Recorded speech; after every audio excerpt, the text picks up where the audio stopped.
സ്കൂൾക്ക് പോകാൻ പേടിയാ. രാവിലെ പോയാൽ രാത്രിയാണ് എത്തുള്ളൂ. കുറേ കുട്ടികൾ പോക്കാൻ നിർത്തി. ഇത് സൂര്യ, പന്നിയാമല കോളനിയിൽ നിന്നും ഇപ്പോൾ പഠനം നടത്തുന്ന ഏക വിദ്യാർത്ഥിനി.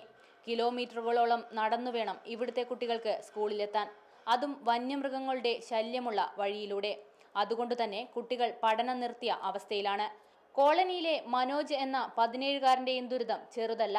വർഷങ്ങളായി രോഗം മൂലം ദുരിതമനുഭവിക്കുന്ന ഈ കുട്ടിയെ ആശുപത്രിയിലേക്ക് എടുത്തുകൊണ്ടുപോയാണ് ചികിത്സ നൽകുന്നത്. നാളെ നമ്മൾക്ക് റോഡ് ശരിയാക്കും.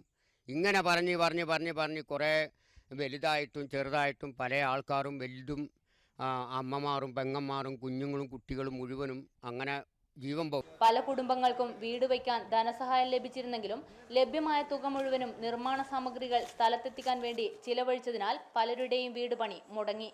സർക്കാർ വകയിരുത്തിയിരുന്ന ഫണ്ടുകളുടെ 1% ഇവിടെ എത്തിയിരുന്നെങ്കിൽ ഈ കോളനിയുടെ നരകയാതനയ്ക്ക് അല്പമെങ്കിലും ആശ്വാസമായേനെ. ആസാദ് മുക്കത്തിനൊപ്പം റിപ്പോർട്ടർ, കോഴിക്കോട്.